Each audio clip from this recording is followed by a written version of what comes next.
ಆವೃತ್ತಿ ಮೆರವಣಿಗೆಯಲ್ಲಿ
ದಲಿತ ಸಂಘರ್ಷ ಸಮಿತಿ ಕರ್ನಾಟಕ ಭೀಮ ಮಾರ್ಗದಿಂದ ಸನ್ಮಾನಿಸುತ್ತಾ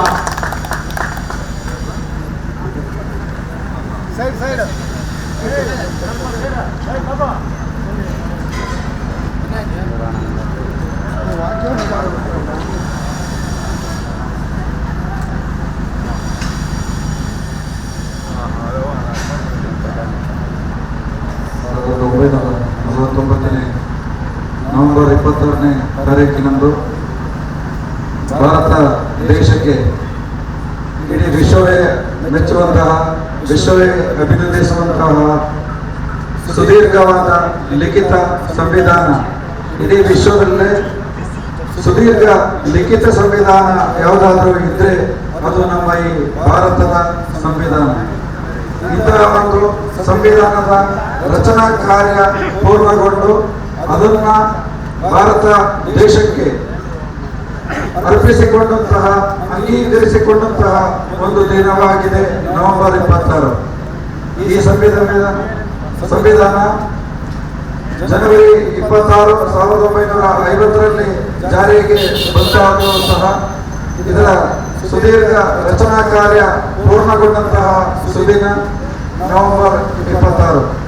ಇದರ ಹಿಂದೆ ಸಂವಿಧಾನದ ಶಿಲ್ಪಿ ಎಂದೇ ಖ್ಯಾತರಾಗಿರುವಂತಹ ಬಾಬಾ ಸಾಹೇಬ್ ಅಂಬೇಡ್ಕರ್ ಅವರ ಪರಿಶ್ರಮ, ಅವರ ತ್ಯಾಗ, ಅವರ ಛಲ, ಅವರ ನಿಷ್ಠೆ, ಅವರ ವಿದ್ಯುತ್ತು ಇವೆಲ್ಲವನ್ನು ಕೂಡ ನಾವು ಇದರಲ್ಲಿ ಗುರುತಿಸಬಹುದಾಗಿದೆ. ಪಕ್ಕದ ದೇಶಗಳು ನಮ್ಮ ಪಶ್ಚಿಮ ಪಾಕಿಸ್ತಾನ್ ಅಥವಾ ಈಗ ಬಾಂಗ್ಲಾದೇಶ ಅಂತ ಗುರುತಿಸಲ್ಪಡುವ ಪೂರ್ವ ಪಾಕಿಸ್ತಾನ್ ಇವೆಲ್ಲ ಧರ್ಮಾಧಾರಿತ ಸಂವಿಧಾನಗಳನ್ನ ರೂಪಿಸಿಕೊಂಡ್ರೆ ಭಾರತ ಮಾತ್ರ ಜಾತ್ಯತೀತವಾದ ಧರ್ಮಾತೀತವಾದ ಸಂವಿಧಾನವನ್ನ ಜಾರಿಗೆ ತರಲು ಒಂದು ದೂರದೃಷ್ಟಿಯ ಹೆಜ್ಜೆಯನ್ನು ಇಟ್ಟಿತ್ತು. ನಮ್ಮ ದೇಶಕ್ಕೆ ಯಾವುದೇ ರಾಷ್ಟ್ರ ಧರ್ಮ ಅಥವಾ ರಾಷ್ಟ್ರದ ಮತ ಅನ್ನೋದು ಬೇಡ. ಇದು ಜಾತ್ಯತೀತ ರಾಷ್ಟ್ರವಾಗಿ, ಪ್ರಜಾಸತ್ತಾತ್ಮಕ ರಾಷ್ಟ್ರವಾಗಿ ದೀರ್ಘ ದೃಷ್ಟಿಯನ್ನ, ದೂರದೃಷ್ಟಿಯನ್ನ ಹೊಂದಿದ್ದಂತಹ ನೇತಾರರು ನಮ್ಮ ಬಾಬಾ ಸಾಹೇಬ್ ಅಂಬೇಡ್ಕರ್ ಅವರು. ಅಂತಹ ವಿಚಾರಧಾರೆಯ ಜೊತೆಗೆ ಈ ಒಂದು ಸಂವಿಧಾನ ರಚನೆಯಾಗಿ ಈ ದೇಶಕ್ಕೆ ಸಮರ್ಪಿಸಿಕೊಂಡಂತಹ ದಿನ ಇವತ್ತು. ಧರ್ಮಾಧಾರಿತ ಸಂವಿಧಾನಗಳನ್ನು ಹೊಂದಿದಂತಹ ಅಕ್ಕಪಕ್ಕದ ದೇಶಗಳು ಯಾವುದೇ ಸ್ಟೆಬಿಲಿಟಿ ಇಲ್ಲದೆ, ಯಾವುದೇ ಸದೃಢತೆ, ಪ್ರಗತಿ ಇಲ್ಲದೆ ಇರುವುದನ್ನು ನಾವು ಕಾಣಬಹುದು. ಜಾತ್ಯತೀತ ಮೌಲ್ಯದ ಆಧಾರದಲ್ಲಿ ರೂಪುಗೊಂಡಂತಹ ನಮ್ಮ ಸಂವಿಧಾನವನ್ನು ಹೊಂದಿರುವಂತಹ ನಮ್ಮ ಭಾರತ ಎಲ್ಲ ರಂಗದಲ್ಲೂ ಇವತ್ತು ಪ್ರಗತಿಯನ್ನ ಸಾಧಿಸ್ತಾ ಇರುವುದನ್ನು ಕಾಣಬಹುದು. ಇವೆಲ್ಲದರ ಹಿಂದೆ ಸಂವಿಧಾನದ ಶಿಲ್ಪಿಯಾಗಿರುವಂತಹ ಅಂಬೇಡ್ಕರ್ ಅವರ ಪಾತ್ರ ಬಹಳ ಪ್ರಮುಖವಾಗಿರುವಂಥದ್ದು.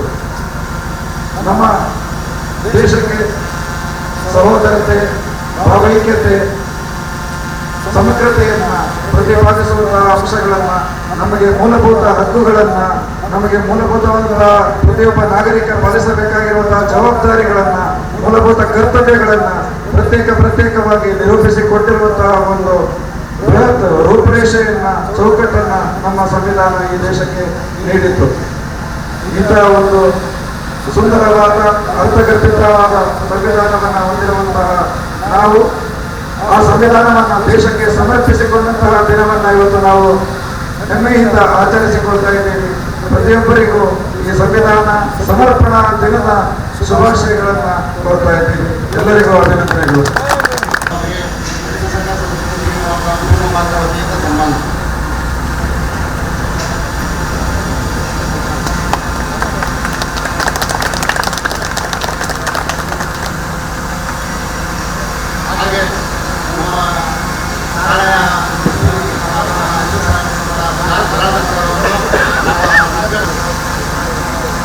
ಕಾರ್ಯಕ್ರಮಕ್ಕೆ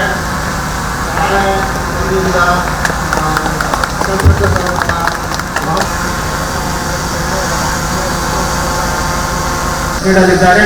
ತಾವೆಲ್ಲರೂ ಪಲ್ಲಕ್ಕಿ ಮುಂದೆ ಬಂದು ಈ ಕಾರ್ಯಕ್ರಮಕ್ಕೆ ಯಶಸ್ವಿಗೊಳಿಸಬೇಕಾಗಿ ತಮ್ಮಲ್ಲಿ ಕಳಕಳಿಯ ಮನವಿ.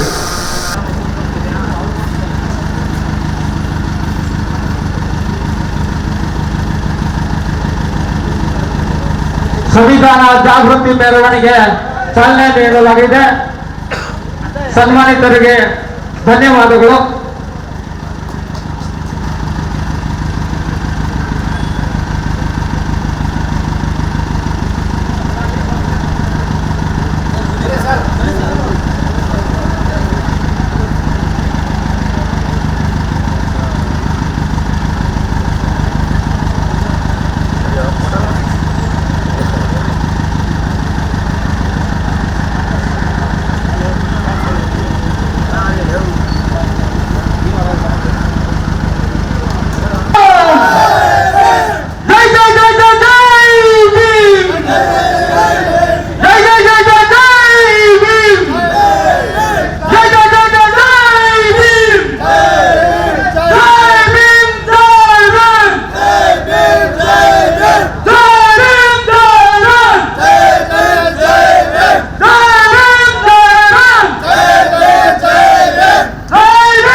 ಅದೇ ರೀತಿಯಾಗಿ ಬೆಳೆ ಸಂಘ ಸಮಿತಿ ಕರ್ನಾಟಕ ಕಡೆಯಿಂದ ಸನ್ಮಾನ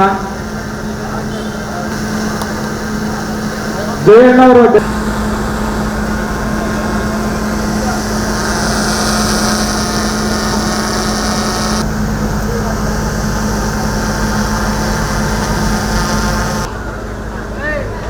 ಈ ದಿವಸ ಸಂವಿಧಾನ ಶಿಲ್ಪಿ ಬಾಬಾ ಸಾಹೇಬ್ ಅಂಬೇಡ್ಕರ್ ಅವರು ವಿಶ್ವಜ್ಞಾನಿ, ಈ ದೇಶಕ್ಕೆ ಬೃಹತ್ ಸಂವಿಧಾನ ನೀಡಿ 75 ವರ್ಷಗಳಾಗಿದೆ. ಆ 75 ವರ್ಷದ ಸಂಭ್ರಮಾಚರಣೆಯನ್ನು ದಲಿತ ಸಂಘರ್ಷ ಸಮಿತಿ ಕರ್ನಾಟಕ ಭೀಮ ಮಾರ್ಗ ಇವತ್ತು ವಿಜೃಂಭಣೆಯಿಂದ ಸಂವಿಧಾನ ಜಾಗೃತಿ ಮೆರವಣಿಗೆ ಮಾಡುವ ಮೂಲಕ ಈ ದಿವಸ ಸಂವಿಧಾನದ ಬಗ್ಗೆ ಅರಿವು ಮೂಡಿಸಲಿಕ್ಕೆ ಬಾಬಾ ಸಾಹೇಬ್ ಅಂಬೇಡ್ಕರ್ ಅವರು 1949 ನವೆಂಬರ್ 26ರಂದು ಸಂವಿಧಾನನ ಈ ದೇಶಕ್ಕೆ ಅರ್ಪಣೆ ಮಾಡಿದ್ರು.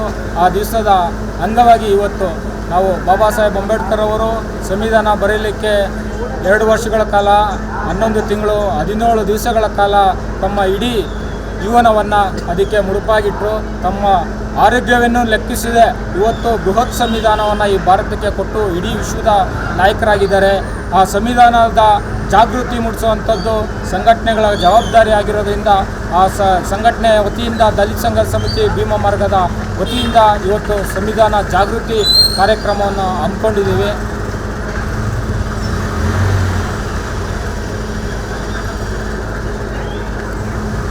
ಸಂವಿಧಾನ ಜಾಗೃತಿ ಮೆರವಣಿಗೆ ಹಾಗೂ 69ನೆಯ ಕನ್ನಡ ರಾಜ್ಯೋತ್ಸವ ಕಾರ್ಯಕ್ರಮದ ನಿಮಿತ್ತ ಇವತ್ತು ಅನ್ನದಾನ ಹಾಗೂ ಸಂವಿಧಾನ ಜಾಗೃತಿ ಮೆರವಣಿಗೆ ಕಾರ್ಯಕ್ರಮವನ್ನು ಹಮ್ಮಿಕೊಂಡಿದ್ದೀವಿ.